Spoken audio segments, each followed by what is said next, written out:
De volta aqui com um programa bem assim, gente. Olha, canjica, pamonha, munguzá, pé de moleque, paçoca, milho cozido, bolo de milho. Nossa Senhora, só de falar a gente já enche a boca d'água, né, gente? Pois é, mas essa é uma época que, além de trazer essas comidas todas deliciosas, que são tão típicas dos festejos juninos e da nossa região também, infelizmente, depois a gente precisa lidar com a culpa e com aqueles quilinhos a mais, né?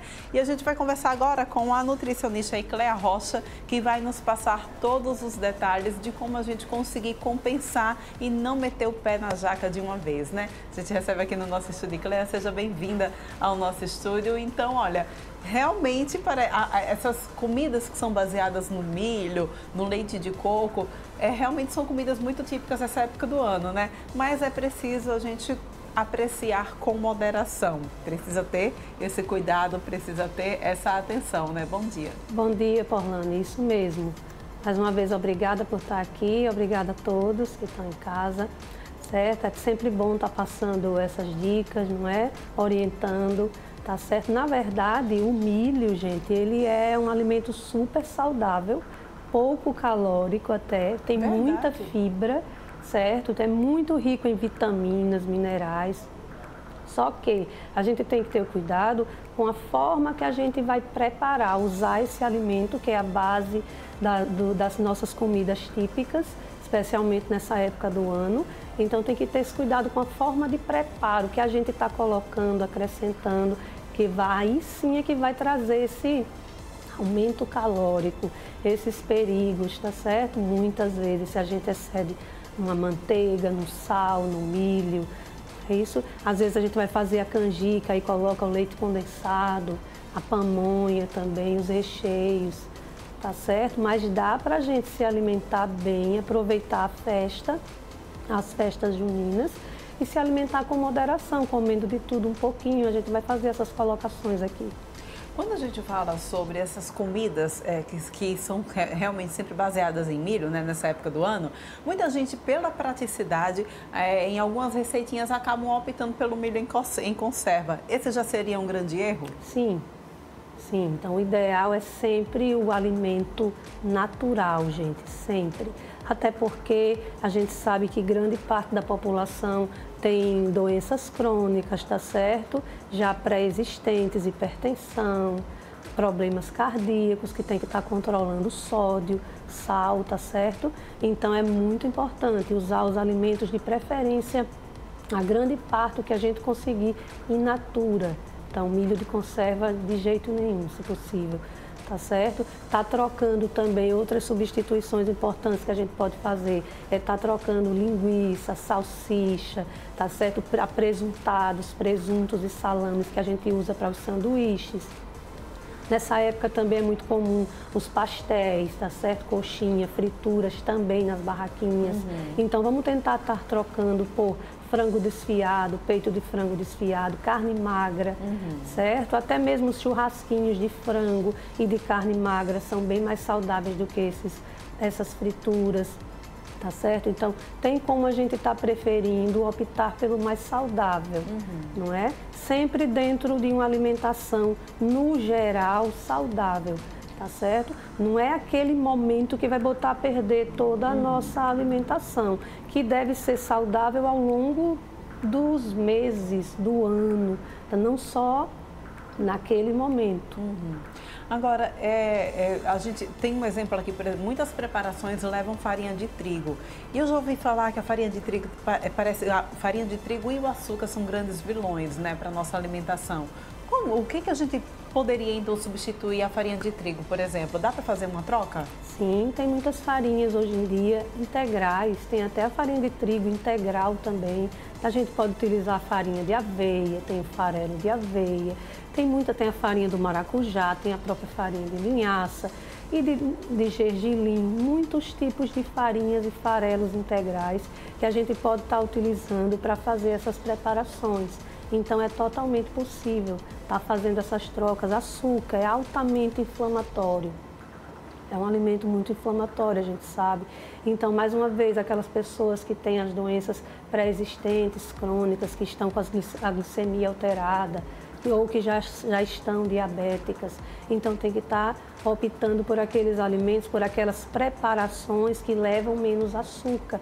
Como a gente colocou, evite colocar leite condensado na canjica, fazer a canjica com leite condensado. Vamos usar o açúcar mesmo, se for o caso. Tem entre o açúcar mascavo e o leite condensado, é melhor então utilizar o açúcar? O açúcar escuro, certo? Também tem a opção do leite de coco, tá certo? Que é um leite vegetal, já não tem colesterol. Tem muitas outras opções de leites vegetais também. Tem leite de castanha, de aveia, de amêndoa, de nozes, de arroz. Então é uma infinidade de opções que a gente pode fazer trocas saudáveis e não deixar de aproveitar o alimento saboroso também do mesmo jeito, adicionando canela na canjica e na pamonha, realça o sabor. Pois é. E a questão do amendoim também, né? A gente também aumenta bastante o consumo também de amendoim nessa época do ano. Tem amendoim cozido, tem amendoim torrado, tem o próprio, aqueles amendoins que vem com aquele revestimento, que também é muito comum a gente consumir muito nessa época do ano. O que você daria de conselho pra gente em relação ao amendoim? Esses que você colocou agora por último, Paulane, esses revestidos com aquela casquinha, tá certo? Ali é industrializado, vamos procurar evitar. Vamos preferir o amendoim natural mesmo, tá certo? Aí é super saudável, a gente utilizando com moderação também, tá certo? Porque tem tantas comidas para a gente apreciar nessas barraquinhas, por que a gente vai exagerar somente em uma, tá certo? Então volta mais uma vez a questão de um cardápio variado. Se a gente come variando, a gente está ingerindo, você tem uma chance muito maior de estar ingerindo todos os nutrientes de todos os grupos de alimentos. Mas isso precisa de disciplina e moderação. Então vamos comer um pouquinho de amendoim, tem o próprio milho mesmo só cozido ou assado, que já é uma delícia. Aí, agora vamos ter cuidado com a manteiga que a gente coloca por cima. O sal, que muita gente utiliza também, né? Tá certo? Então tem o pinhão também, que é muito utilizado, que é uma semente que é muito utilizada nessa época também. O próprio quentão, que a gente chama, também tem gengibre, tem canela, tá certo? Então tem cada um desses alimentos tem as suas propriedades que são benéficas, certo? Se a gente utiliza com moderação. Falando em quentão, a gente entra então agora na seara das bebidas. Muita gente acaba exagerando também o tom da bebida alcoólica nessa época do ano, tá ali reunido em família, naquelas comemorações, forrozinho tocando. O álcool também é uma grande preocupação, né? O consumo exagerado de álcool também é uma grande preocupação para a nossa saúde? Sempre. Tá certo? Então a gente sempre precisa estar em alerta nos excessos, tá certo? Então o alimento, a bebida, eles são neutros. Nós é que fazemos usos deles, entende? Então a gente que precisa utilizar com moderação. Não tem problema se a gente bebe o quentão ou qualquer outra bebida com moderação. Tá certo? E sempre, mais uma vez, a gente volta sempre àquela dica que a gente já deu tantas vezes aqui. Entre um copo de bebida e outro, um copo de água ou água de coco, tá certo? Que hidrata ainda mais e retarda ou diminui os efeitos do álcool. E vamos aproveitar também... Previne a ressaca também, é tão temível a ressaca, né? Com certeza. E vamos aproveitar também para dançar, gente. Aproveitar, tem as quadrilhas, tá certo? Então, vamos aproveitar para a festa, porque aí a gente vai estar queimando calorias também. Vai estar equilibrando, tá certo? Entre o que você come e o que você gasta queimando também. Agora, Cléa, vamos conversar com aquelas pessoas que não sabem fazer esse equilíbrio. De repente, aí acabei jacando, meti o pé na jaca, comi demais, bebi demais. A lei da compensação vale nesse momento? Por exemplo, olha, eu exagerei hoje, mas eu vou passar 2, 3 dias com a boca fechadinha, bem regrada. Dá certo fazer assim?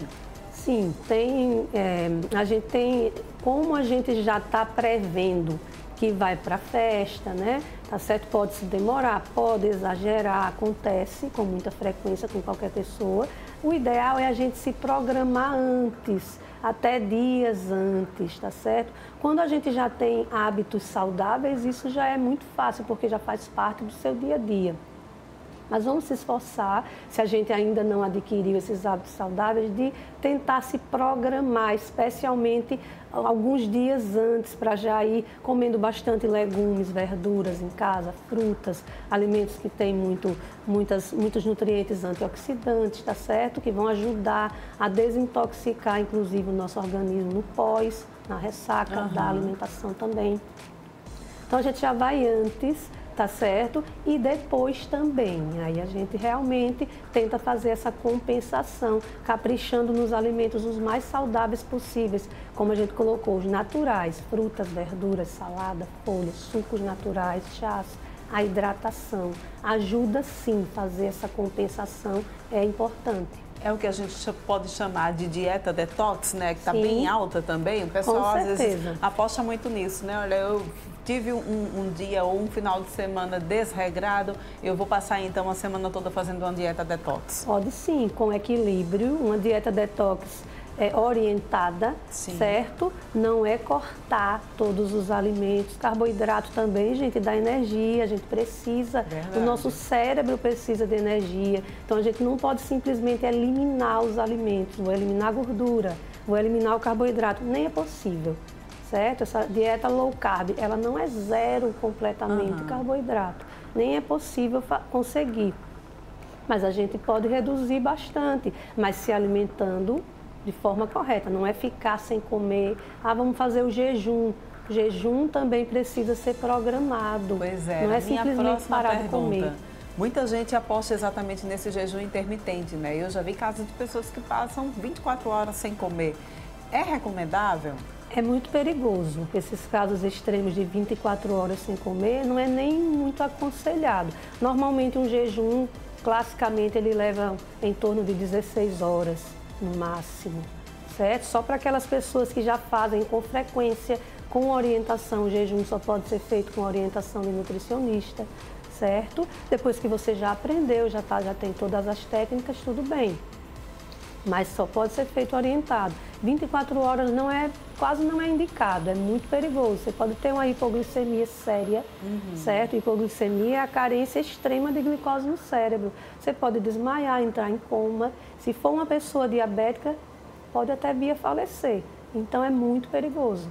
Só com orientação. Se fala também da cetogênica, né?